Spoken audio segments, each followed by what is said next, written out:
you know, I know it's Halloween. And yeah, we're still going live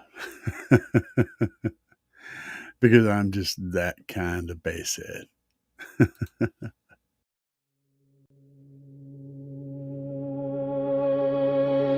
Hit the chill back and you stand up, stand up. Start to move your body with your hands up, hands up. Rock it to and fro while they coming through the door. Now they leaning on the bar with the cans up, cans up. Hit the flow fast and you back up, back up. DJ got it lit, turn the track up, track up. Moving side to side, feel the rhythm start to ride. Now they stepping to the beat, never slack. Just how low can you go? Can you go? Can you drop it right down to the floor, to the floor? With a body like a demon, make the men start screaming. Then you turn to the crowd, let them know. Ooh, how far down can you go? Can you go? Can you lay it right down on the floor, on the floor? With the body like a demon and the men still screaming. Then you turn to the crowd, let them know, let them know, let them know, let them know, let them know.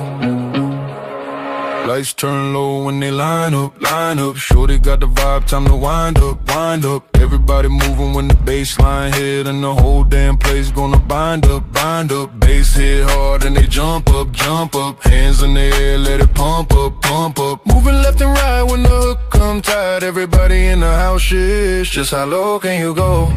Can you go? Can you drop it right down to the floor, to the floor? With a body like a demon, make the man start screaming. Then you turn to the crowd, let them know. Ooh, how far down can you go? Can you go? Can you lay it right down on the floor, on the floor? With the body like a demon and the man still screaming. Then you turn to the crowd, let them know, let them know, let them know.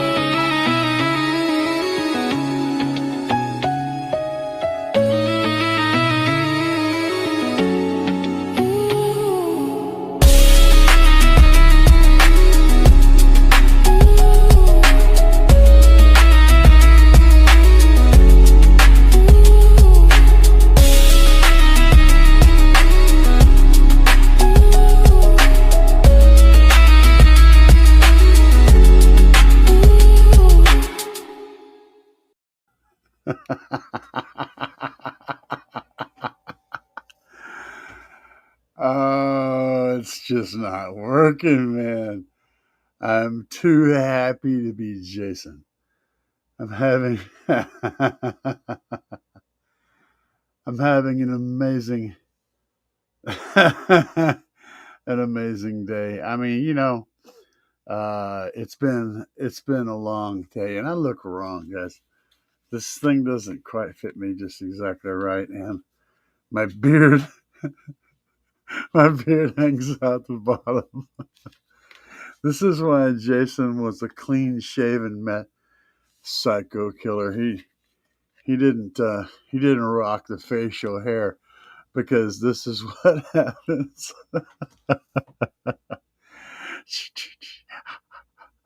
I am. Yeah, no shit, dude. Recones. You don't need recones for explodes. They just to keep exploding forever. Uh, you guys are such a hoot, man. Glad to see you out here tonight. But I am not staying in the Jason mask. It severely impedes my ability to see and function. But I did at least make an appearance with my fuzzy beard hanging out of the Jason mask. Oh, that reminds me. Let me see if I can find this picture that I had stashed. I grabbed this one. Where did it go? It's gone forever. Where did it go? I found this picture and I was like, oh, I got to save that for Debbie. He'll like that shit. And I can't find it now. That's a crying shame. Yeah, it was good. Let's see here. I'm going to keep looking for a little bit longer and see. It probably downloaded into another stupid folder because I'm an idiot. And I put things sometimes in the wrong place. Oh, that's a good one there, but that ain't what I'm looking for. What is this? There it is. Hot damn, I found it. Son of a bitch. I even amaze myself at my ability to figure out where the hell I put stuff because normally let me just hang on a second. I'm gonna switch over here. You guys, I'll just go over here and do it this way. It's this way. This way. I'm gonna do the whole. I'm doing this all for one picture. So I could not resist sharing this. y'all, let me see here. Hold on. Y'all better recognize. And, Dovey, this was just for you, brother. I saw this and I was like, he's got to see this. If he hasn't seen it, he's got to see it. We're taking all the explodes, man. All of them. It's like, how did you even find 10 red freaking explodes? Or 8, rather. He might have more than that. There may be 3 in the front. He has a lot. He just said, hey, there's room for 2 more subs back here. Let's just put 2 more back there.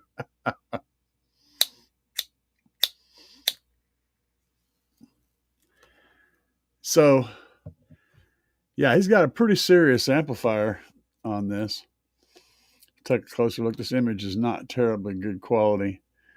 But you got your AGM battery down here on the bottom. Got a couple of fuses coming in from the alternator. That's well done. Power going to the battery. Then he's got a ground coming in from this side, going to the battery, and then the power and ground going to the amplifier. And look at these heavy wires he's got on these subs, man. He wants to make sure these explodes get all the power. The only thing I would probably say about this is running these RCAs right alongside the power wires might introduce some noise. But, you know, if it doesn't, it doesn't. It doesn't always. And, but yeah, I mean, this is a, I believe,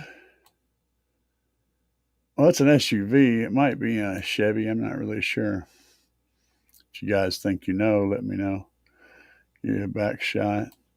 But yeah, overall, it's not a bad install. It's just, I do believe he compromised a little bit of airspace on this box. Just a little bit. Just letting it. Just looking at it.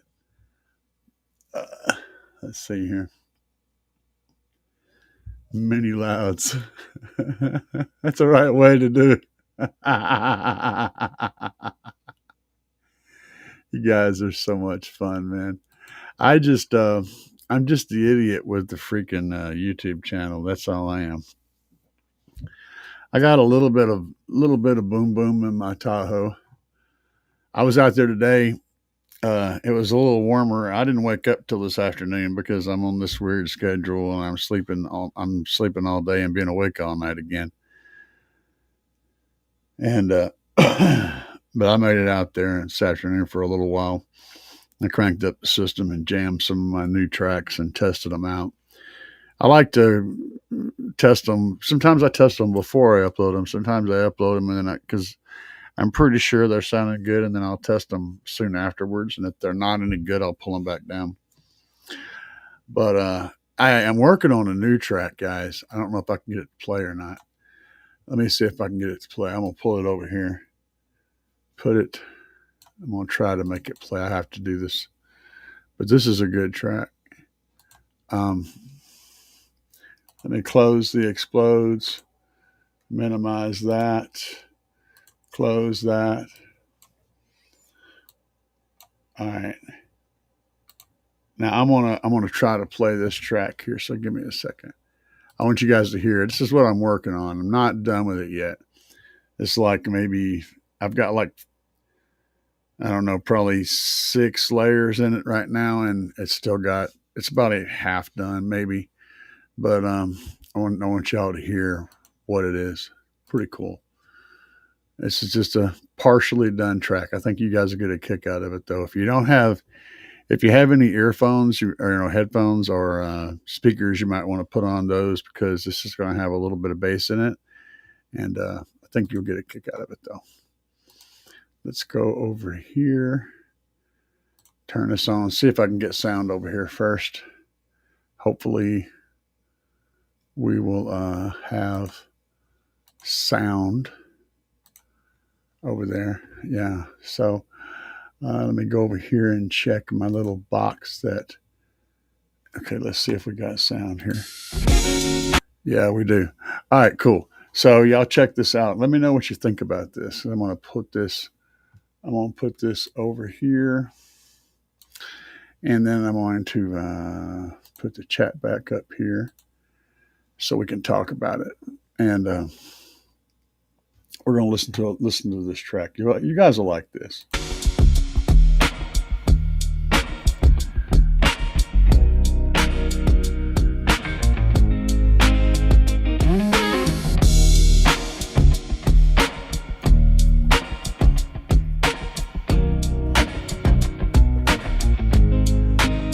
Sunset in the ghetto. That's what I got in my head, right? Sunset in the ghetto. Mm-hmm. Sunset in the ghetto.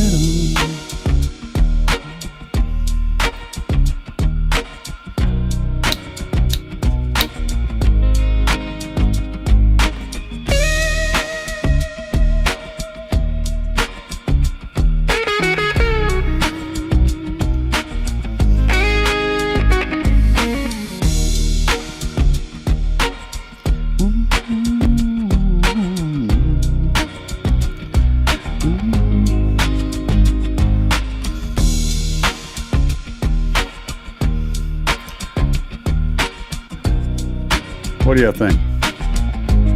Any input on it yet now?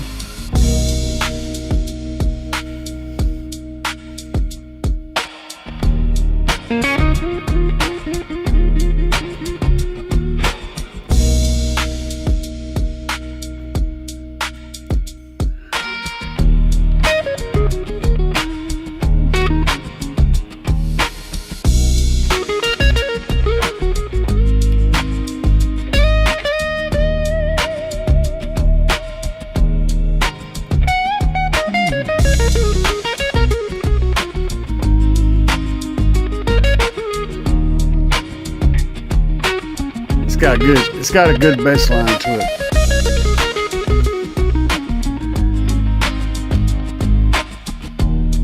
Yeah, it jams for like 4.5 minutes because I got a partner that's working on lyrics right now, and I sent him the files. I want him to hear it so he can have it go through his head. But I've got some ideas on lyrics right now. He's got a whole different thing going in his head, but whatever we come up with, it'll be cool. Yeah, I worked on that bass line quite a bit. I actually started out with just sine wave bass and Sun. That's real strong, right? So a sine wave bass typically, well, that all is sine wave bass, but sine wave is typically a hard boom, right? Boom. It doesn't have any flavor to it. So in order to get that to sound like it's got some feeling in it, it takes a lot of tweaking. I mean, you have to go through. Not only do I had to create the entire bass line, bass note by bass note, with a sine wave, generate a sine wave, adjust it, put it in place, generate another one, put it in place. Then you got to go back and move them around and get them just right, and you have to do roll-offs and roll-ons on them so they have a nice smooth thing. And you want to have certain notes and parts peaking a little higher than others so it has some life and body in it. It's a lot of work. Just making the bass line for that takes like, it took me several days, pretty much hours every day to create a funky bass line that's got some soul to it. I start out with a beat track, which is just basically a drum track. And I do like 8 measures of the drum track. And then I repeat it until I have a chunk of song, right? And then I go back and start building the bass line. Then I go back in there and I pull out parts of the drums and put in more parts and put fills in and stuff. And I just slowly, completely build this into an actual track. It's a lot of work, man. It's like a lot of work. Uh, oh yeah, yeah, Cadillac. Yeah, I did. It's like a 4.5 minute track, man. It's long, and I'm going to just fade it out probably. But what I may upload that just as a beat track, you know. Um, but what I want to do is put some. I got lyrics in my head. I can hear them in the song. Um, I don't know exactly how it's going to be. I'm going to go down yet, but I've got this. I can imagine when I'm listening to it. I can imagine a orange, kind of an orange glow in the sky over over a ghetto, right? Like just rundown place. Society sees it as a rundown wasteland, but the people that live there see it as home and take pride in what they've got. And that you can see both of those elements in the image from perspective. So you can imagine the camera kind of panning down and then getting closer and closer. And as you move in, you realize that these are families. These are kids. These are friends. They're playing in the dirt, playing outside, and having fun. And mama's working her butt off to maintain something that's home, and everybody loves it, and they grew up there.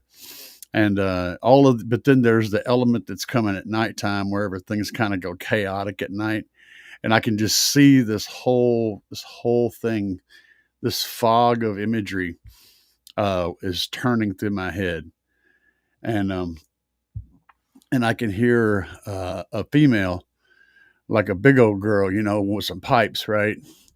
And she's in the background going, "Sunset and a girl," just dropping that shit, and uh, blowing it, right? Blowing it out. So I can hear this all and I can visualize all of this stuff, and I'm working on trying to get it, to turn it into a thing. So that's where I'm at now. Went completely off the deep end with my creative process. Let's see what's going on here. Rick Ross, how is everyone doing tonight? What's up, Rick? Corn Nuts in the house. Bobby B's in the house. Dubby's in the house. Frank's in the house. Red Pill. There's a whole lot of y'all. T. Corley, John Smith. Man, y'all are just all deep, deep. Cadillacs in the house. Let's see here. Explode don't need no recons, Corn Nuts said. Hell yeah, man. You guys are awesome. Let's see what's up. Happy Halloween, John said. Thanks for the Jason mask. It's a piece, man. I've had it for a long time. It's been on several podcasts. I put it on when I was on Big Jeff's live stream and cracked everybody on the live stream up. Like they were just talking and I randomly put this thing on, and they're like, but yeah, Jason's the coolest killer of all of them, man. He's just cool. He's cool because he don't kill kids. He only kills stupid teenagers when they're screwing, which is great. Let's see here. Corn Nut. Rick Ross, happy Halloween. Corn Nut Hole. The right way to do it. Many Louds. Ross said, "Damn, I just watched mine. As good as that was clean, man. I appreciate it." Yeah, they could have used audio bond capacitors and probably profile amps to really kick up a notch and more volt gauges. Thank you, John. Cadillac said, "I'm loving that big hell yeah, smooth sounds." You know what? I said that's the thing, man. I can remember how it felt to be in a place, and sometimes there's in my mind when those memories is a sound. There's a music to it, and it's not necessarily like a specific song. It's just the music has it's a feeling that is music, and that's hard to explain to someone who doesn't get it. But I can feel the music before it happens, right? I feel it into existence. Sometimes, maybe a little more bass. Oh, and yeah, it's got some drop to it. So right now I got it toned back just a tad. I'm gonna bump the bass up a little bit more on the final mix probably, but I don't want it to overtake the song. What I'm trying to do with this is I want it to have a good solid bass line that if you crank up your system, it's gonna push some subs, right? But I don't want it to be overwhelming because I want this to actually stand on its own as a musical piece. That's what I'm trying to create, guys. If you're looking at any of my original stuff on my channel where I'm doing CAE original, it always says CAE original. Well, mostly always. It's not a rebase of an existing song. It's an actual song on its own. What I'm trying to create is a catalog of music that is both bass heavy and low range for subwoofers and systems, but also has enough SQ to sound good on any system. And stand alone as a good sounding song with a solid bass line. That's what I'm trying to do, and also trying to get all the stuff that's in my head out because there's so much crap in there. Yeah, I like that jazz. It's got a bit of a jazz to it. So after I got done with the bass line and the drum beat, and I created the background synths, which give it the fullness and the full body of the track. I went into Suno and I told Suno to create some guitar licks, some bluesy guitar licks and spots in the track. I basically had to give it instructions to be creative, which was it's definitely not easy, but in the end, man, Suno's powerful, guys. And every song that I pull out of Suno is good. It all is good, but it's not all the thing that's in my head. So I have to keep plucking at it until I get it to produce the thing that I want. So whenever I pulled it up and I got a guitar track out of it, and I took the guitar track off of everything and I put it in there, then I had to blend it. And had to work that in and then remaster that about three times now, and I've still got a lot more to go, but it's just a lot of work, man. And I can pull so like Suno. If you guys ever worked with MIDI files, Suno has the ability, if you pay for the biggest version of it, you can download the tracks, each individual tracks. You can do that with the mid-level version, but the big version allows you to download tracks and also the MIDI file for each track. So if you guys have worked with MIDI files before, you know that is a powerful thing because you can pull that MIDI file up and put it in a MIDI editor and completely edit that and make it what you want. So it can give you like 75% of what you want, and then you can pull it up in an editor and make it 100% what you want. So yeah, it's an extremely powerful tool. I mean, yes, you can say, write me a song about taking a dump, and it can write you a whole song, but it's going to sound like that. It's going to sound like you're taking a dump. It's going to sound well produced, but stupid. I try to get what's inside of me out. I even have some parts where I actually play the guitar and record parts of me playing the guitar and put those in songs. So it's a tool. It's like having some extra band members in the room that are and trying to explain what you want them to do in sign language. Yeah. Let's see here. Going forever about this. Can you explain if box rise can be prevented? No.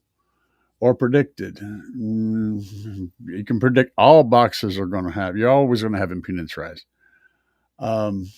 It has nothing to do with the box, really. Well, it kind of sort of does, but not. But it's indirect.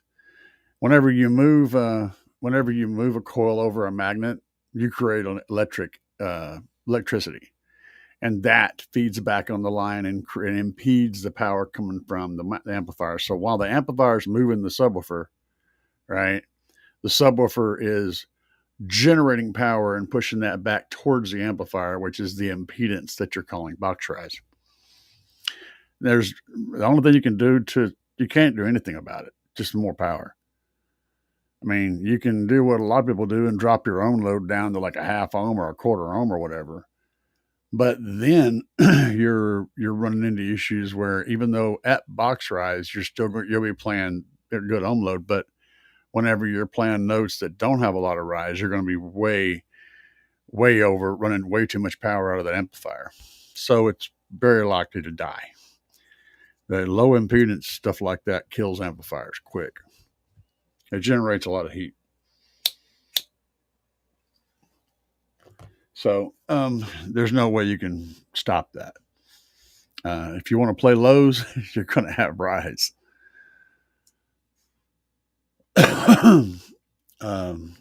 So, okay, but you had a multiple choice question. Is it based on the efficiency of your box? It's more based on the notes that you're playing. So whatever, you're going to have, the faster the sub is moving, the more rise it's going to have. But also, the longer the throw is, the more rise it's going to have. So I would surmise that you'll have 2 points of rise. One at your highest, your loudest frequency where your sub is really moving through there back and forth a lot, and the other at another low peak somewhere down low. So it'll be two peaks, I think. This is me making a guess because I'm not really sure. But I do know that speed of the sub moving and the distance it moves, those are the two things that create rise. And if you're playing at your tune and your sub's not moving much at all and your port's just giving it all, you're probably not going to have much rise at that point because the sub isn't moving very much. Although it is moving fast, it's not moving very much. You should do is get the Bass Head Garage watt meter and put that on your system, because it'll actively tell you what your rise is while you're playing music. So if you run a tone sweep through it where you can actually see the tone, right, you can watch as the impedance goes up and down throughout that sweep and find where your highest amount of rise is and all that stuff. Technically, I think at your port tuning, you should have the least amount of impedance because your sub basically sits still. And think of it like swinging a swing. Okay. So if you're swinging a swing, you're swinging a kid on a swing. All right. It's going to do it at speed, right? That's a horrible speed. Maybe I can get it. Yeah. That's going at this speed. So your kid, I'm just going to do it with my hand. The kid, you're swinging the kid. Now, if you're swinging them at the same frequency they want to vibrate at, right, you can stand in one spot and just barely give them a little push each time they come back there, and you'll continually accelerate them. You can keep them swinging with just a little bit of push, a little bump. But you're at their FS. You're at the kid and the swing's FS when you're doing that. Now, on the other hand, if you want to severely change the rate that kid's swinging back and forth, you've got to actively go through and hold them pretty much the entire way, because they're not wanting to. And that's what the amplifier is doing most of the time. It's actively holding on to the swing and pushing it up to a point and then bringing it back to a point. When you're at that port tuning and everything is humming right along, you're the subwoofer and you're just tapping the swing, and then it swings out and comes back, tapping it again. And that's what the sub's doing when it's at port tuning, is like that. It's creating that perfect storm where it just barely takes any energy to really generate a lot of movement. There's multiple things going on in that example I'm giving you. I'm just trying to get a mental picture of it out there. Don said, make that song extended, just like an extra 2 minutes at the end or the beat. Yeah, I got you. I got you. That's kind of what I got going on already. But excellent. Excellent. You're thinking the same way I am. I love that. John said, can you explain a vehicle's cabin frequency versus cabin gain? I have a ported box tuned to 32 hertz. Does my vehicle cabin change how that 32 hertz port behaves? There's all kinds of, so there's many sciences involved in this question. And I'm only somewhat versed in a few of them. So I'm going to probably make mistakes trying to explain this, but I'll take a poke at it. I'll stab it. We'll see if it dies or not. So explain cabin frequency versus cabin gain. Cabin frequency is the distance basically between your subwoofer output, which could be a port or the cone, and your ear and the meter, wherever you've got the meter at. Basically, the further you are away from that cone, the lower the frequencies are that you can reproduce. Now, there's a whole bunch of asterisks to this, okay? So don't jump ahead of me. Follow me. That's a whole sound wave. And a whole sound wave is from the center point of the line up, down, and back to the center again. That S shape is one wave. But when it comes to quarter wave theory, it's the name quarter wave theory. All you need to be able to produce that entire wave to your ear is just from the line to the top of the first peak, because the rest of it is the same. It's just a quarter of the wave will tell your ear exactly what the rest of that's going to do.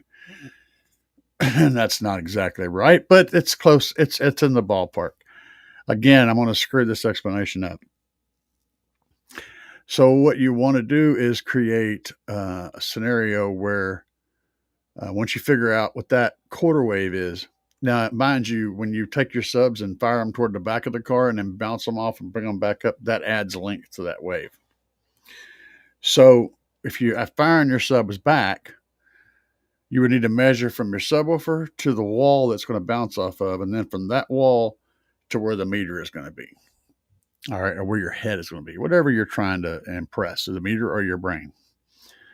And then you take that and you figure up the speed of sound. Using the speed of sound, you can approximate it. And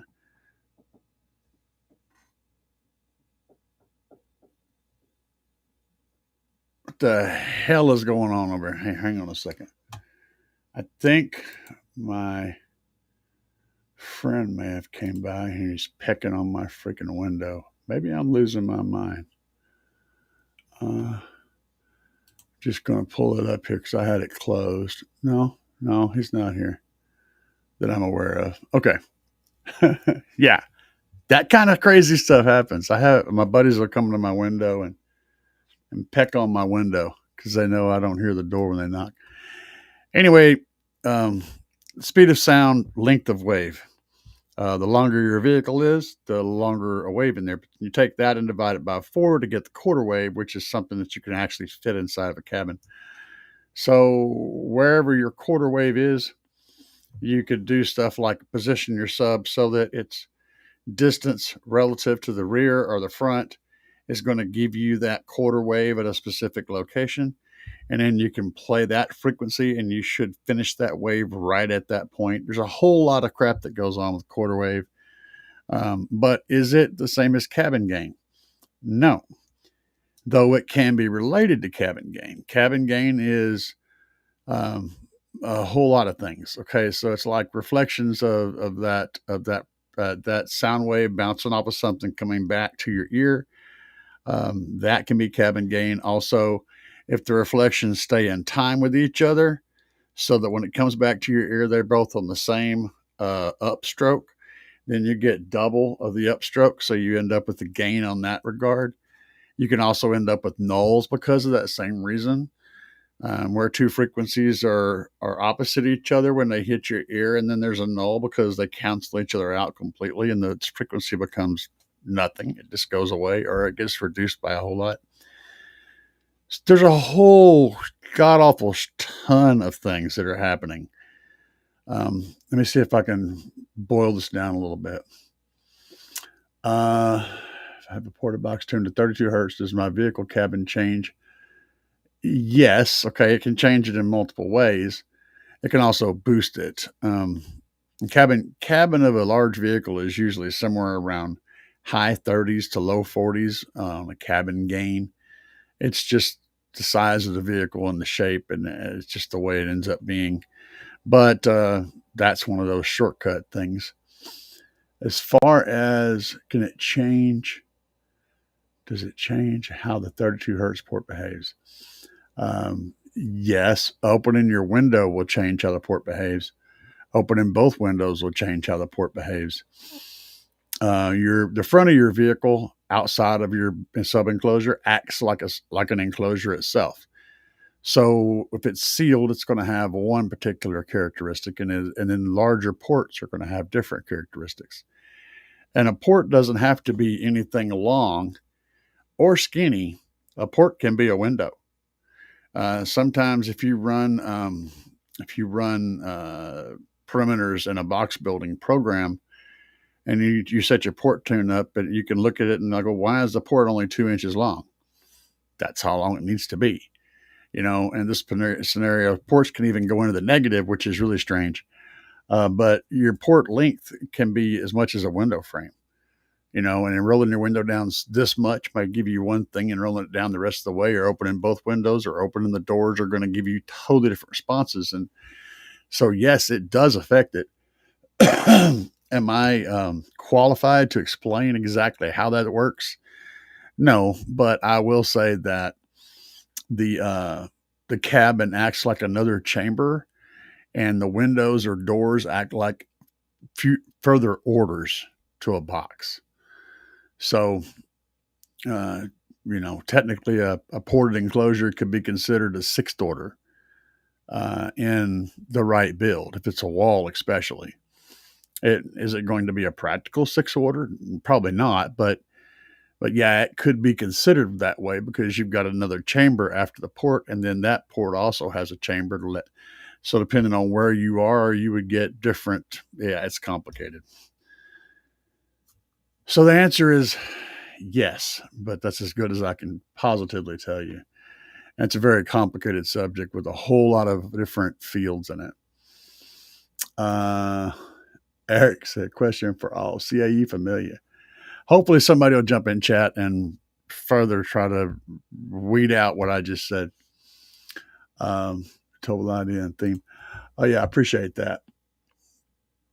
Yeah, that's my. I'm looking forward to it, man. It's coming. I've been working on. I got some stuff I'm working on. It ain't ready for the public yet, but I had to pause my musical work so we could do a live show tonight.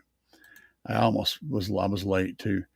Graphaholic said, "Happy Halloween. Hope you guys are having a good day today." Play it and live it's in the house. What's up, man? Eric said, question for the CA familiar. Fourth order. Oh my God, you guys are working me over tonight.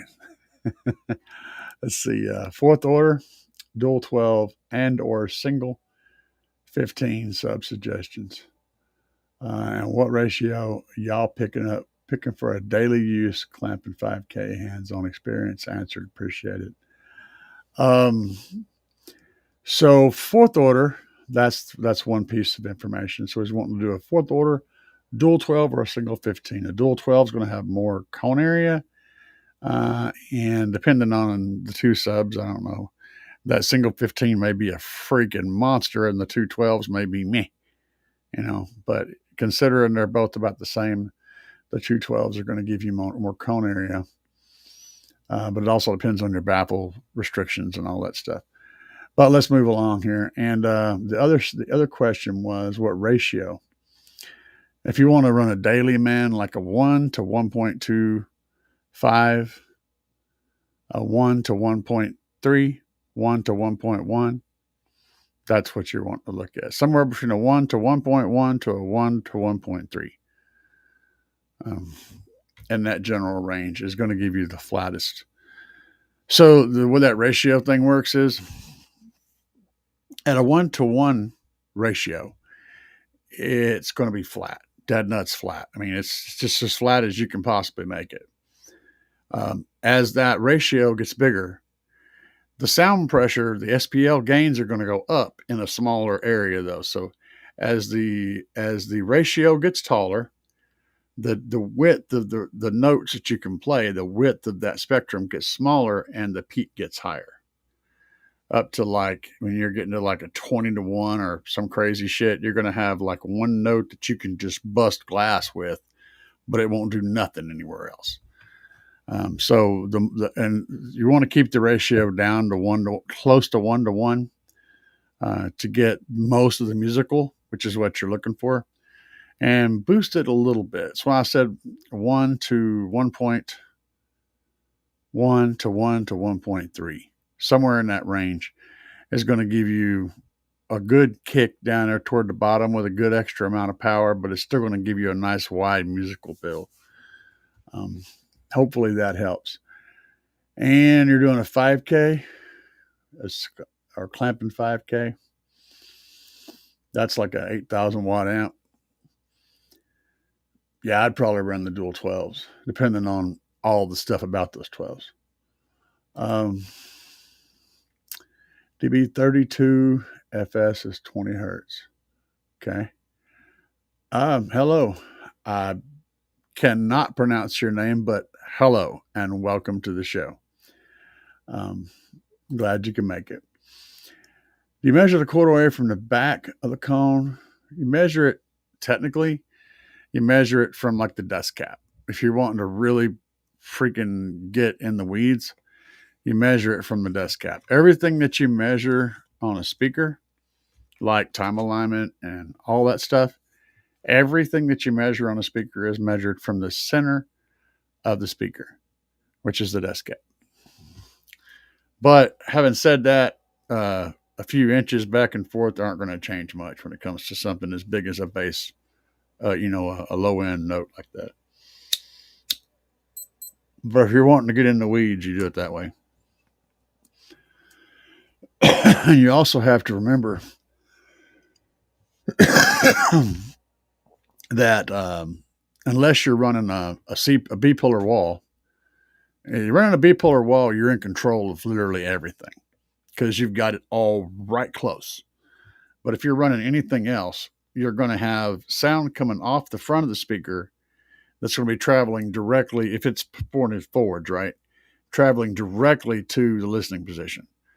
And then you're also going to have sound coming off the speaker radiantly that's bouncing off the wall and then come into the speaker to the listening position. So you're going to have that group delay off of those things. And if you have a port, you're going to have one cycle behind. You're going to have a port that's pumping out a sound wave.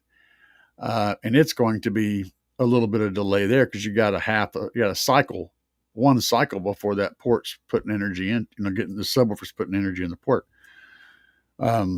So that creates group delay. So there's so much, guys. I can't even put all this crap into words. Some of it I've just created an innate understanding of it, and I don't actually have a way to explain it. But again, it makes an image in my head that I can see. Can't always put it into words, though. No problem, John. Cadillac said a puzzling question. If weight does not equate to loudness, why do these companies keep making these heavy ass subs heavier and heavier? Well,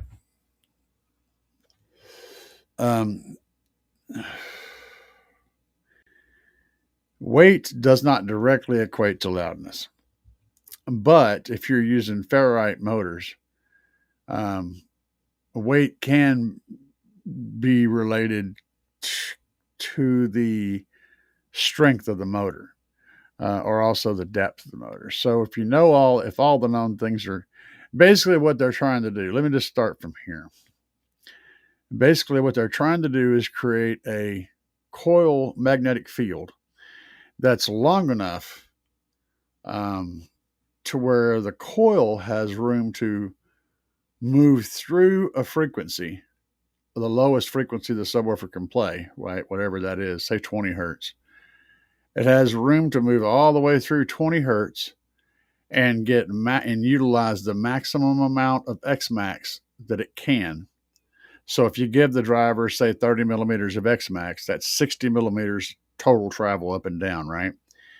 The coil or the magnet, the motor, needs to be big enough for that coil to move all the way to one end, that 35 millimeters, and still have a little extra room, and then come back all the way out to that same 30 millimeters and be able to move inside the gap, inside the magnetic field for that entire time so that you're not losing control of that subwoofer. There's a whole lot of mechanical craziness that goes on into building a good subwoofer. It's not as easy as just going, you can make a woofer, but it's not going to play very well if you just stick parts together, unless you get lucky. Now, a larger motor will have more ferrite and probably more steel, because the ferrite motor is only part of it. The magnets in there, the magnetic slugs are in there, but they also have the caps and all that stuff, and that is what actually creates the gap and creates the magnetic field in the gap. And getting all that to jive right is why you have professionals design your shit, not crazy people like me.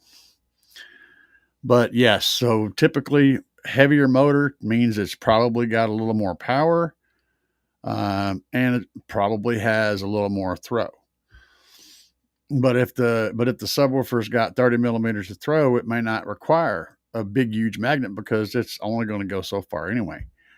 If a subwoofer has 60 millimeters of Xmax each direction, the magnet on that's going to be massive because it's got to be able to carry that subwoofer, for 120 or 120 millimeters. If you're wondering, there is a sub out there that's being developed. It's going to have 75 millimeters of one-way travel. And I've been talking to the person that's developing that. That's going to be insane. That sub's going to be able to jump off the floor and, clear a few feet in the air before it comes back down. It's just going to be absolutely stupid.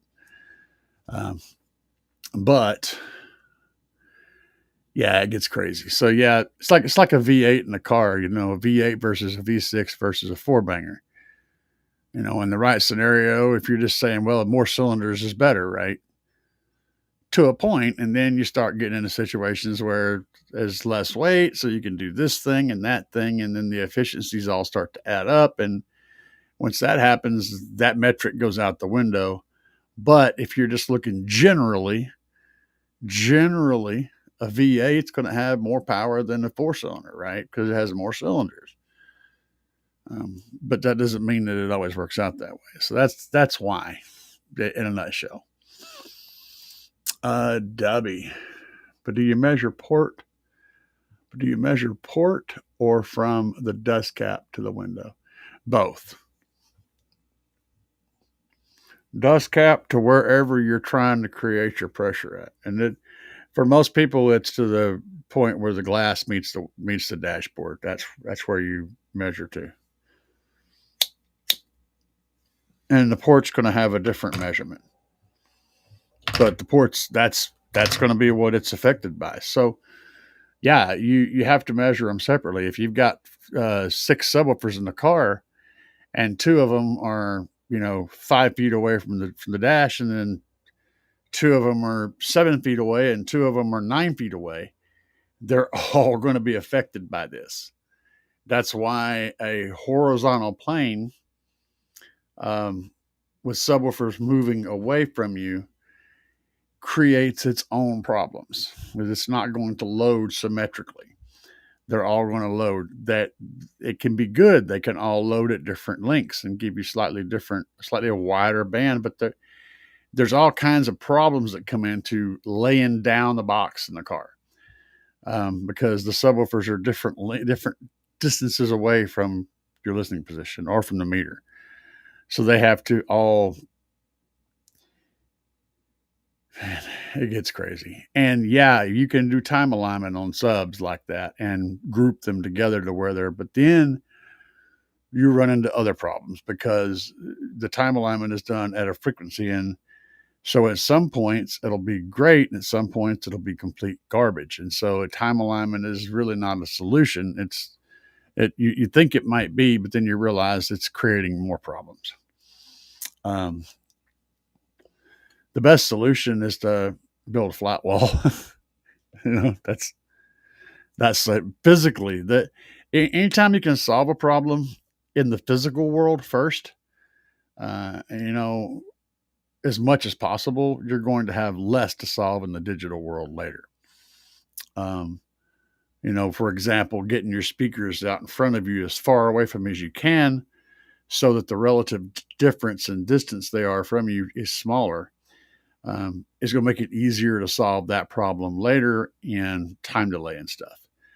As much of it as you can solve physically is better than trying to just let the DSP, catch everything. Oh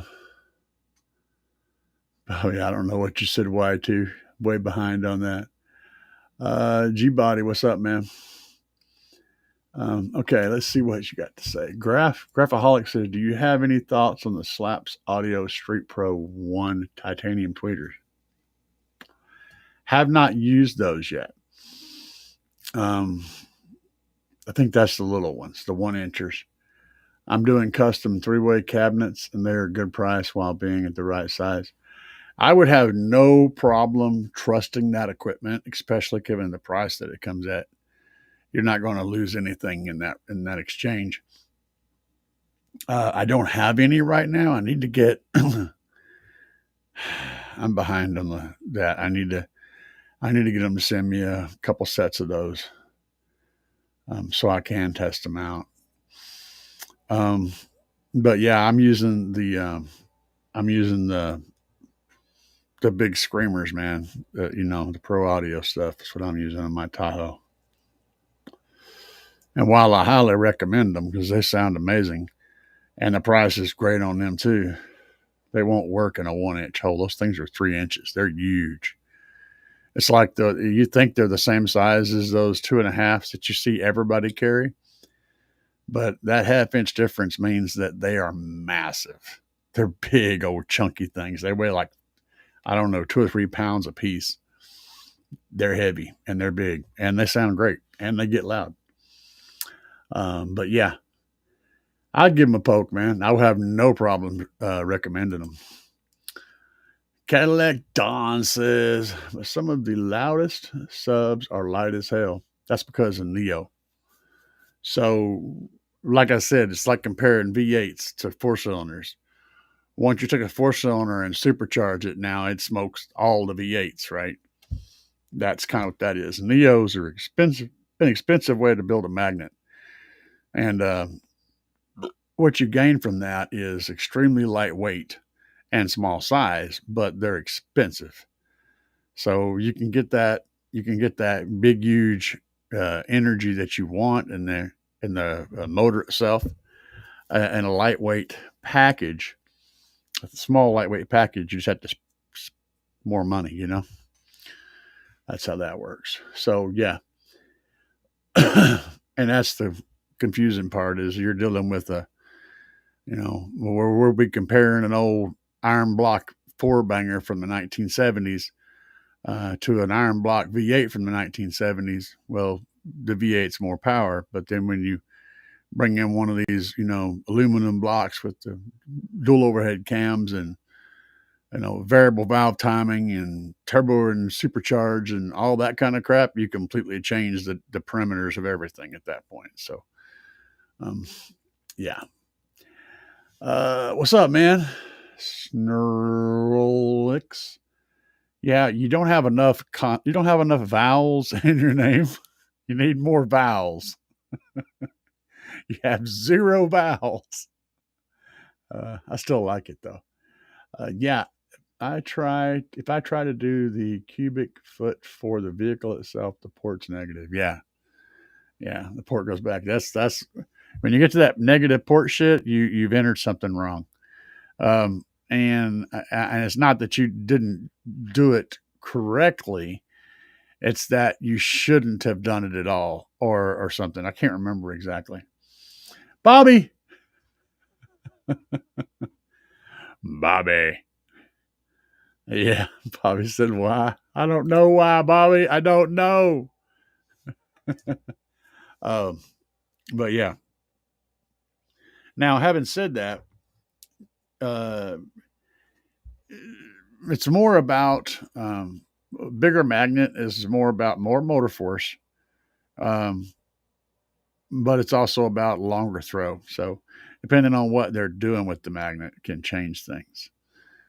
So you need to get more motor force to overcome the box, the air compression. To have more strength.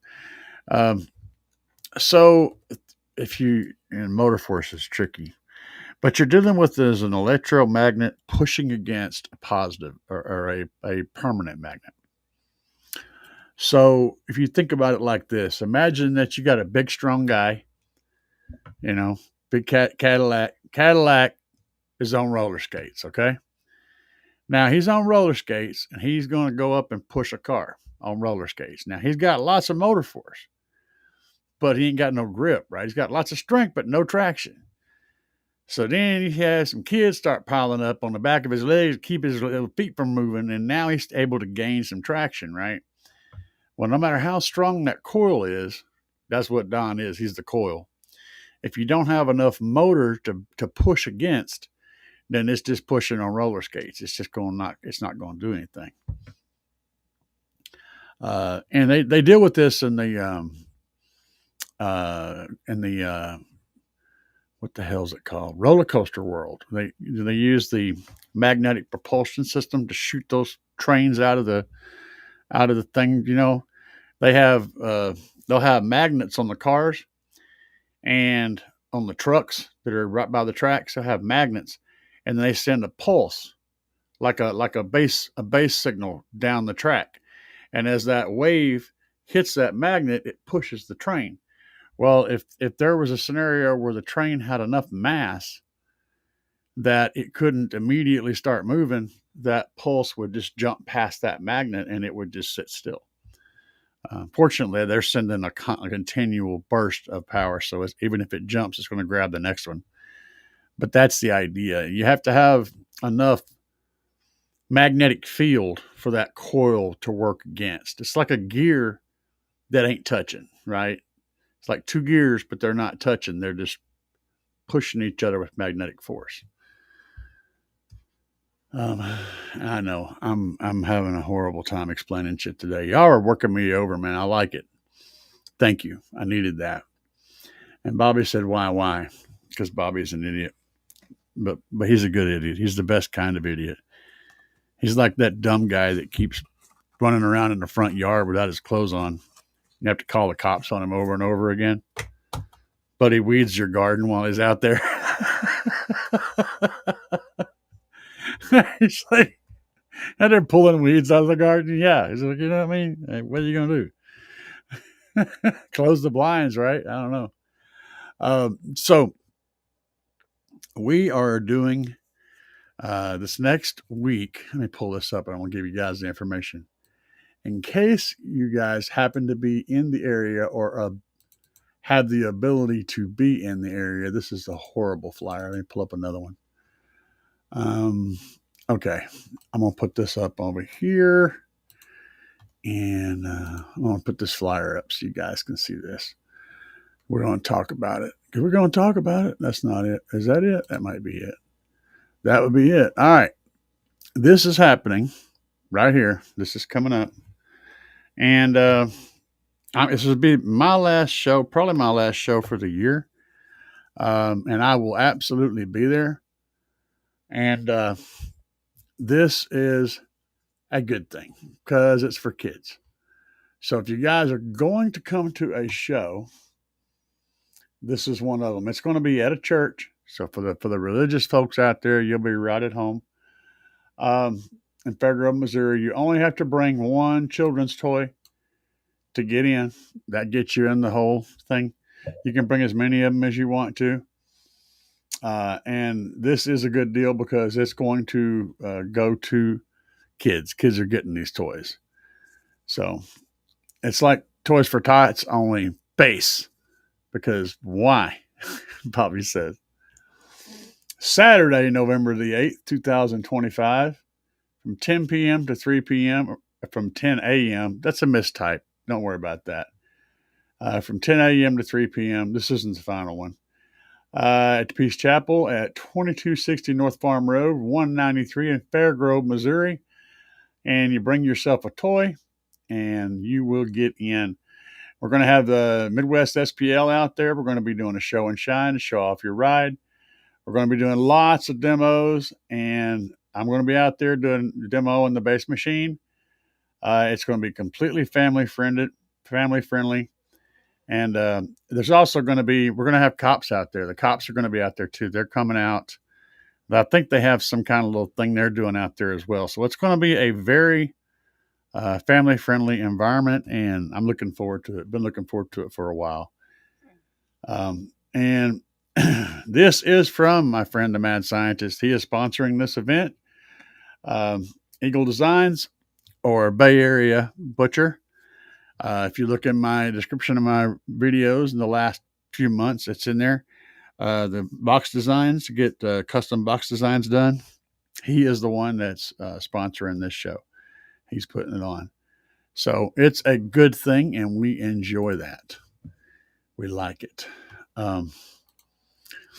Cadillac said, I just feel like the duck needs a busty lady duck to come out and dance with him after watching him bust a move. Man, you know what? You never know what the quack is going on with him. He's a shady duck, man. Very shady duck.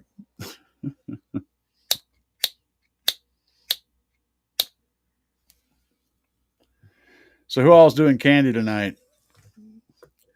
Anybody handing out candy? I'm sure it's probably over by now. It's like 10 o'clock. There's only a few hardcore. When I was a kid, man, I'd go till like midnight. I didn't care. I was all about picking up candy. And I was one of those kids that just, it's like everybody else. It was like, oh, man, we're going to go to this street over here. We're going to do this street over here. No. Me and my friends, we started on one side of town and zigzagged our way all the way to the other side of town. We didn't miss a house, dude. We hit everybody. We wasn't playing. We wasn't scared, and we was bagging candy, son. And I mean, we bagged up a lot of candy. I'd be eating candy from that shit for like months. We took that for real. That was for real. It was a one chance to go around and ask people for food all night long. I mean, hell, dude, that was on. Play It and Live It said, hey, I brought a Slaps fuse holder, and I remembered to use you. Cool. Yeah, pennies matter, man. It's like 10% or something like that. They're good fuse holders too. I wish we had a couple of different ones. I want to have, you can get the singles if you buy the amp wiring kit, and that wiring kit is really nice. That alt gauge wiring kit is stupid nice. And it's priced right. But you get a regular kind of a standard issue A&L fuse holder with that one. I wish we had, and I've been trying to get this done. Wish we had the more of a single fuse block.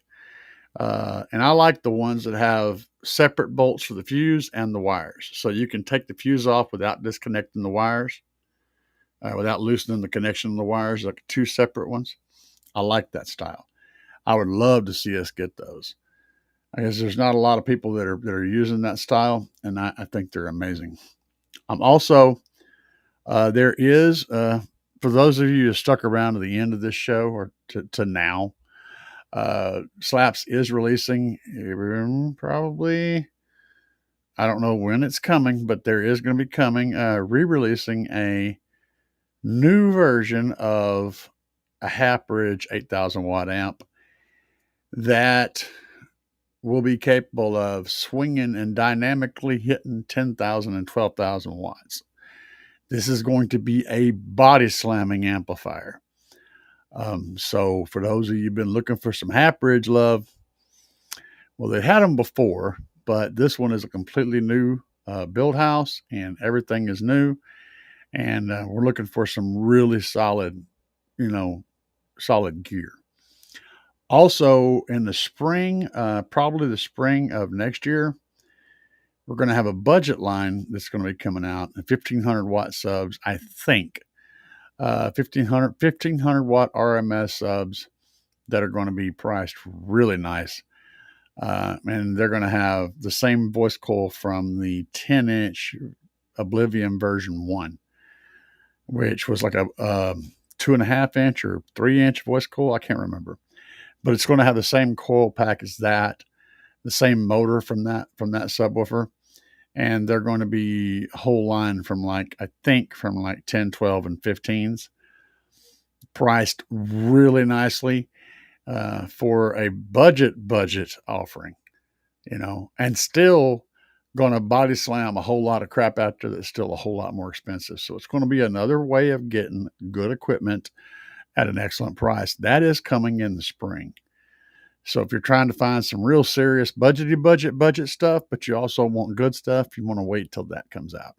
Be patient, because it's in the works. Details are happening, and all the rest of the design stuff is all happening.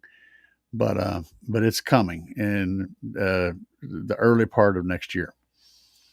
So there's lots of things happening. Slaps is not sitting on their laurels. We are developing new products over there.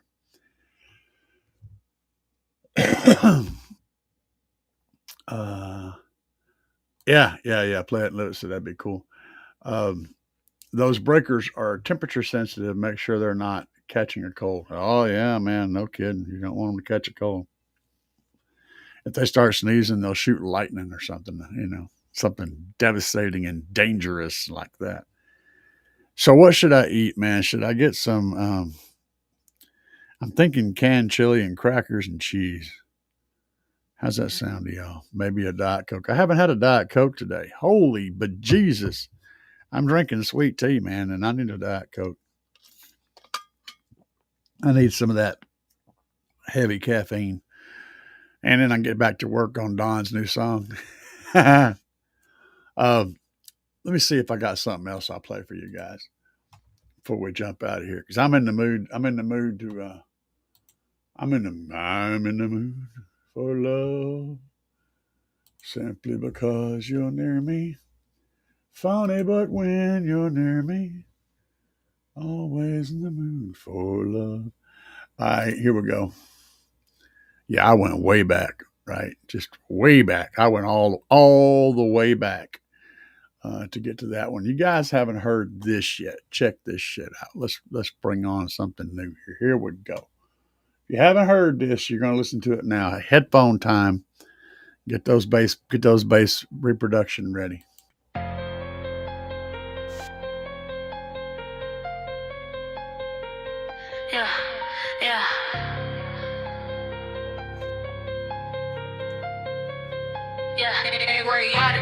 You hear about guys in the car audio. You can see subs flexing at the sound off shows. But what you don't see and can't believe is a girl dropping bass, shaking up concrete. I crack the ground with a rumbling sound. I can go toe to toe with the best in town. And just for kicks, do my own head tricks.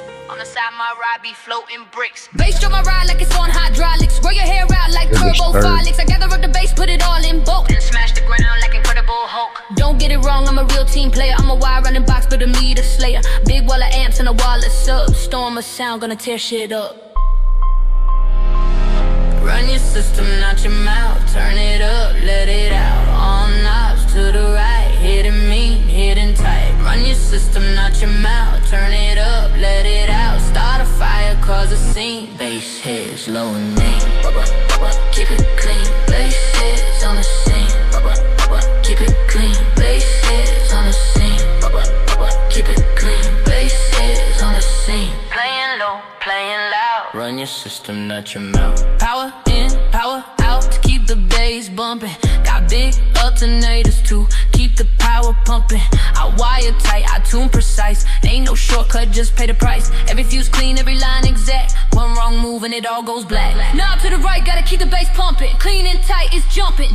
Meter going high, gonna bust my glass. Gotta ride home with glass in my ass. Voltex steady, queued up track. Baseline heavy, make the pavement crack. Watch that roof, it'll slap your head. I got low so deep, they could wake the dead. Run system, notch them out. Turn it up, let it out. All knobs to the right, hit a mean, hidden tight. Run your system, notch them out. Turn it up, let it out. Start a fire, cause a scene. Bass hits, low and mean. Keep it clean. Bass hits on the scene. Keep it clean. Bass hits on the scene. Keep it clean. Bass hits on the scene. Playing low, playing loud. Run your system, notch them out.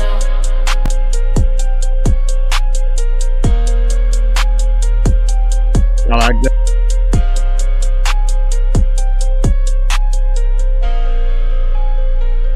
Run your system, not your mouth. I figured y'all might get a kick out of that. That's one of my last tracks. I wrote it for a female. I wanted to have a female represented because we only have maybe 20% females show up at our shows, but some of the loudest vehicles out there are some females. And now a lot of you guys are thinking, oh yeah, it's just, somebody built the ride for her and she shows up and she does, runs it, or whatever. That's not the case. We have one of my buddies, his wife, he's an SPL competitor. His wife is as well. She does her own build. He helps her build boxes, helps her design boxes, but who doesn't get help with those things? She's back there running all the wire. She's loading the subs. She's doing all the tuning. She's doing all the work, and she just pulled a 161 at the finals this year on a non-walled build. I mean, this is a below window build, a 161. That's some shit right there. So we have quite a few females that are competing and they do real well. So I wanted to put a track out that talked a little bit about the girls and, give them some love because they need it. Bass women are awesome. Let's see here. Yeah, it's on my YouTube channel, bro. That's what I was just playing. I was playing it straight off of YouTube. So you can pull it up and play it there. I don't have any downloads available anywhere yet. I put a lot of stuff on SoundCloud. This is not on SoundCloud right now, but even SoundCloud, you're not able to download from there. I haven't got into a distribution kind of a situation yet. If I make it available for free downloads, then it kind of cuts into my potential income. So what I wanted to do is set it up on something like Amazon Music or something somewhere that I can get some residuals off the stuff that I build. But yeah, that's kind of where I'm at. I'm still trying to figure that all out. But the cool thing about uploading it to YouTube is it automatically copyrights it because it's already on YouTube and it's dated. So if anybody else uploads it on YouTube, it'll automatically get them a copyright problem, and then I'll know about it and they can pull it back down. So that's cool. YouTube creates a copyright for me, but I'm working on that. And yes, it is available on my YouTube channel. Just look it up. It's right there. Have you guys noticed I'll put that over here for a second. You guys noticed that Slaps logo, Team Slaps? Yeah, that's a little poke into the future of things that are coming around. So just heads up on that. And Team Slaps is going to be going to be local, a few people right now, but it may end up becoming like a very small time national thing with very select people getting involved. But then we'll have the Team Slaps fan club, or the people that are just friends of the club. I'm probably going to put out some t-shirts and stuff like that on the thing. So if you guys are interested in something like that, with a logo similar to what I've got up on the thing here. If you're interested in something like this, then let me know, and we'll push forward a little more with that. Rob Payne said, "What is that song I played in the intro to this video?" I don't remember. I put it on there. I made it as an intro. Hang on a minute. I'll play it. I'll play it again. I'll figure it out and see if I can play it. And Livet said, "Some of the ladies got some crazy bills and the demos are awesome." Hell yeah, man. They don't care. They'll push it. They'll push it all the way, dude. I love it. You're talking about this, right?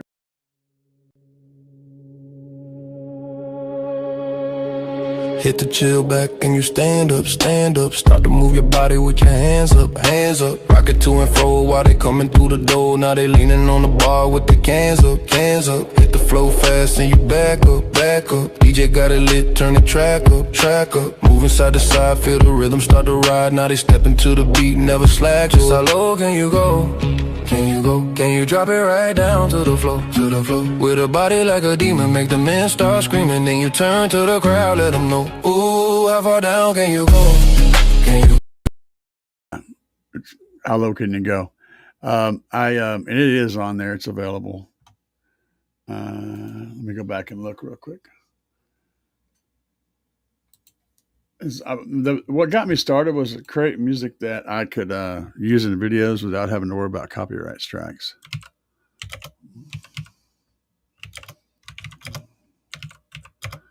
I'm pretty sure it's this track right here. Yeah, it's this track right here. So if we switch back over here, it looks like this one. Hit the chill back and you stand up, stand up. Start to move your body with your hands up, hands up. Rock it to and fro while they coming through the door. Now they leaning on the bar with the cans up, cans up. Hit the flow fast and you back up, back up. DJ got it lit, turn the track up, track up. Moving side to side, feel the rhythm start to ride. Now they stepping to the beat, never slack. Just how low can you go? Can you go? Can you drop it right down to the floor? So if you're looking for that with a body like a demon, make the man. That would be the one. And why can't I see it? I'll put it in the chat down here for you guys if you're interested in that. I'll link it down here so you can find it. Make it easier for you to look it up.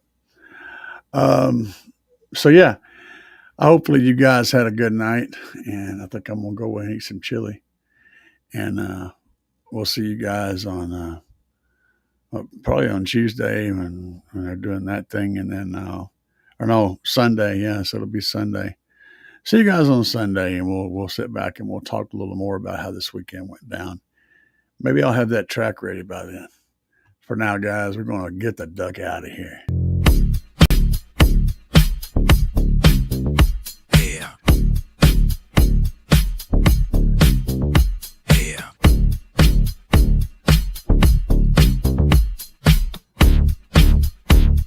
Oh yeah, baby. And all of them videos are before I changed over to banging up and down the street, slamming it to the ground. Big subwoofers are getting loud. You can feel the booming sound. Oh yeah, getting ready to go. Got it shined up for the show. Power's charging, amps are amping, gonna let the woofers blow. Another one bites the dust. Another one bites the dust. And another one goes, and another one goes, and another one bites the dust. We got more at home. Another one bites the dust.